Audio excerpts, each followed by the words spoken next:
Assalamualaikum warahmatullahi wabarakatuh. Alhamdulillahillazi hadana lihaza wa ma kunna linahtadiya laula an hadanallah. Asyhadu an la ilaha illallah wa asyhadu anna Muhammadan abduhu wa rasuluh la nabiyya ba'da amma ba'du.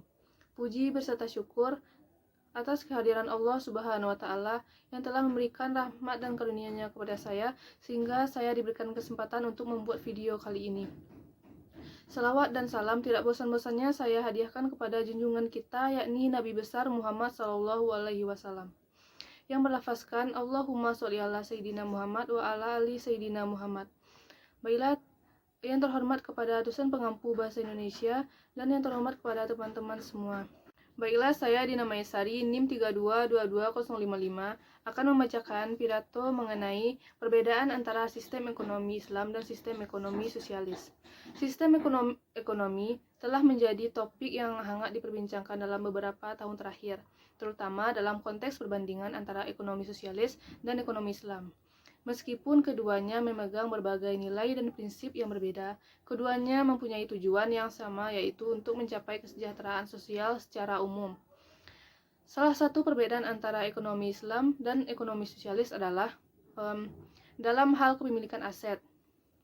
Dalam ekonomi sosialis, kepemilikan aset utamanya berada pada negara sehingga memungkinkan pembagian yang lebih merata dari kekayaan dan sumber daya. Sedangkan dalam ekonomi Islam, kepemilikan aset adalah penghormatan hak individu namun dengan prinsip syariah. Jadi, sehingga memberikan kesempatan bagi keseimbangan sosial yang adil. Selain itu, dalam ekonomi Islam, pembelian dan penjualan dilakukan dengan adanya sistem kepercayaan saling menguntungkan antara penjual dan pembeli. Sedangkan dalam ekonomi sosialis, setiap barang dan jasa dipertukarkan dengan harga yang ditetapkan oleh pemerintah, sehingga upah dan harga semuanya sama rata. Pengaruhnya pada masa ini, perdebatan tentang apakah sistem ekonomi terbaik masih berlanjut hingga saat ini. Transparansi dalam ekonomi Islam membuka jalan bagi keseimbangan kepentingan dan kemajuan ekonomi dan sosial. Dalam beberapa tahun terakhir, banyak negara mulai mempertimbangkan prinsip-prinsip tersebut dalam mengatur sistem ekonomi mereka. Namun ada juga tantangan yang dihadapi oleh ekonomi Islam. Perkembangan teknologi dan globalisasi dapat menghasilkan efek yang signifikan pada perkembangan ekonomi Islam. Namun, hal ini juga dapat memberikan kesempatan untuk mengembangkan sistem ekonomi yang kompatibel dengan prinsip-prinsip Islam. Dalam kesimpulannya, baik ekonomi Islam dan ekonomi sosialis mempunyai tujuan yang sama untuk mencapai kesejahteraan sosial secara umum. Jadi, kedua sistem ini mempunyai nilai-nilai yang kuat dan aspek positif yang dapat diadopsi oleh masyarakat. Oleh karena itu, adalah tugas kita untuk memperkuat prinsip-prinsip ekonomi dalam konteks keseimbangan sosial yang lebih luas dan menciptakan sistem ekonomi yang adil dan keseimbangan bagi seluruh masyarakat.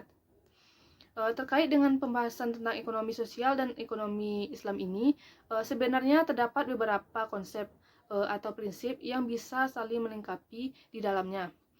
Salah satu contoh konsep tersebut adalah tentang keadilan distribusi kekayaan dan sumber daya.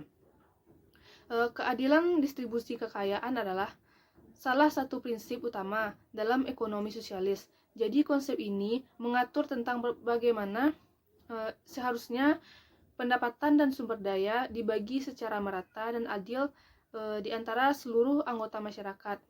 Jadi hal ini sejalan dengan tujuan dari sosialisme itu sendiri, yaitu untuk menciptakan kesejahteraan sosial dan ekonomi. Namun konsep keadilan distribusi kekayaan juga terdapat dalam konsep ekonomi Islam. Dalam Islam, distribusi kekayaan dan sumber daya harus dilakukan secara merata dan adil, sehingga setiap anggota masyarakat dapat memperoleh haknya secara proporsional. Jadi konsep ini dikenal dengan zakat, yaitu sistem pengambilan sebagian dari harta yang dimiliki oleh orang kaya untuk disalurkan kepada orang-orang miskin. Dalam hal ini, dapat kita lihat bahwa terdapat beberapa prinsip ekonomi yang bisa diaplikasikan secara bersama, meskipun belum secara utuh untuk dikatakan bersifat sosialis atau islami. Tetapi dari sudut pandang perkembangan ekonomi dan kesejahteraan masyarakat secara umum, konsep keadilan distribusi kekayaan tentu bisa menjadi salah satu pijakan penting. Selain itu, di dalam konteks praktis pembangunan ekonomi masyarakat, perlu juga bagi kita untuk memperhatikan beberapa faktor yang terkait dengan perkembangan ekonomi Islam itu sendiri. Yang pertama, dibutuhkan pendidikan dan sosialisasi secara maksimal terhadap prinsip-prinsip ekonomi Islam, baik di kalangan masyarakat awam maupun di kalangan para elit ekonomi dan pemerintahan.